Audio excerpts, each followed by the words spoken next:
Donc, Fièvre du samedi soir ou Tony au bal des cons de John Badham.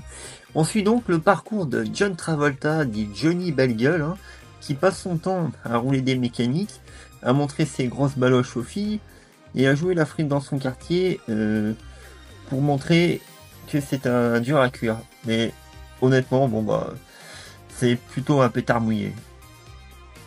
En plus de ça, le père spirituel de DiCaprio fait les fonds de tiroir pour se payer une chemise et se la raconter avec ses potes en boîte. Le pauvre, il a jamais un copec sur lui et passe pour un gros manche auprès de sa famille Cato, qui, passez mon expression, sont aussi souriants que des gardiens de prison. Il a aussi un frère curtant, Frank, qui a plaqué l'église, car le pauvre en avait marre de l'abstinence et s'est tiré sur l'élastique tous les soirs.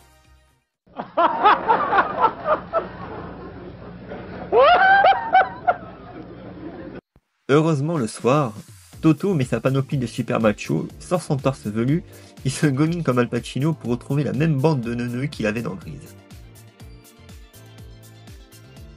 Une fois qu'ils sont réunis, passez-moi le terme, mais ça devient vraiment la fête du slip, hein, pendant une bonne partie du film, avec son pote Joey et les autres dont on s'en fout du nom, on sait même pas comment il s'appelle d'ailleurs, qui veut se vider les tiroirs à chaque minute.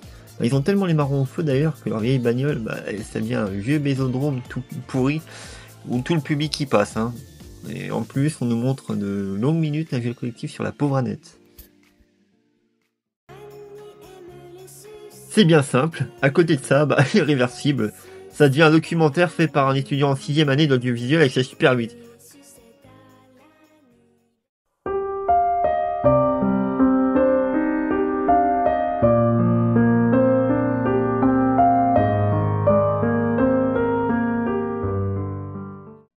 Ah oui, j'allais oublier, on a aussi le 5ème de la bande, Bobby, qui est le sosie du pauvre de Bob Dylan et de Michel Berger, dépressif en plus, qui est mal dans sa peau comme lui et veut rejoindre le paradis blanc.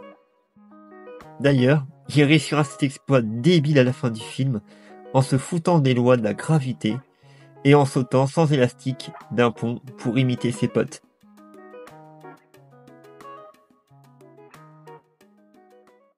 Et sinon, comme dans tout drame social bien pensant, hein, on a une romance lunaire entre Tony Fawcett au menton et la belle Stéphanie Mangano, qui alors elle est mademoiselle zéro défaut.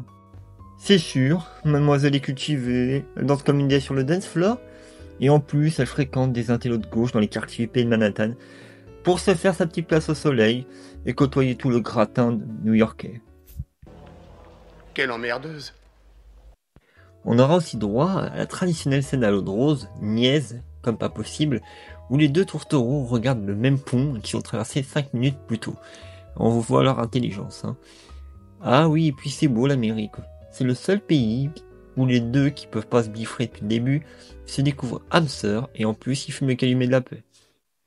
Mais le meilleur moment de tout le film, hein, j'ai envie de dire l'apéritif, c'est la danse finale qui nous vend du rêve, hein, avec ses pas chaloupés et sa choré endiablée, que même notre kéké des plages nationales, Franck Dubosc, a pastiché dans son film Disco. Mais bon, on va pas se mentir, on préférera quand même regarder l'original, car ça pique moins les yeux que ses tenues flashy. Hein.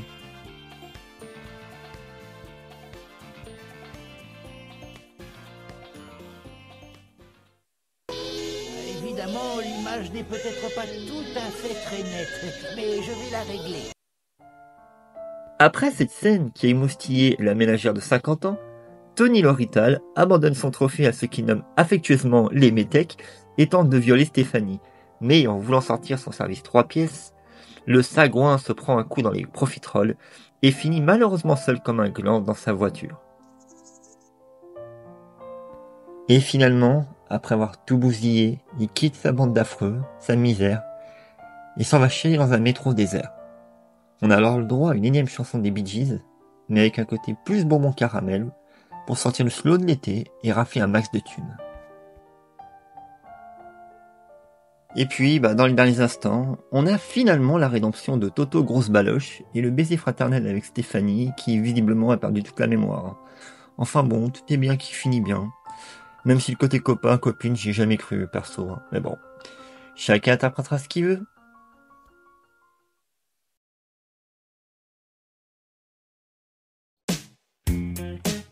les Bee Gees ont enregistré les chansons How Deep Is Your Love, Staying Alive et Night Fever en France et ont terminé la maquette à Miami en septembre 77. Le film a aussi marqué l'histoire de la musique en introduisant le premier loop musical lorsque les frères Gibbs ont repris les 2 premiers coups de batterie de Night Fever pour finir la chanson Staying Alive. Le single Night Fever est sorti fin 1977 et a rapidement atteint la première place des charts jusqu'à fin janvier 1978. Le double album du film s'est vendu à 40 millions d'exemplaires, un record qui sera jamais battu par Michael Jackson avec Thriller en 1982.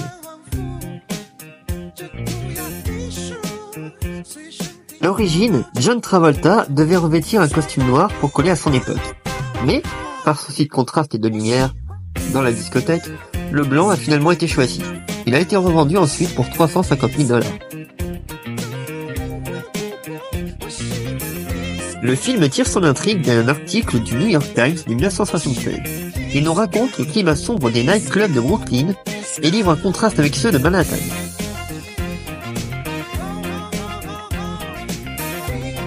Pour son rôle de Tony Manero, John Travolta a touché un cachet de $1 million. Et le film, quant à lui, a remporté $237 millions avec un Grammy pour les Bee Gees.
Tu sais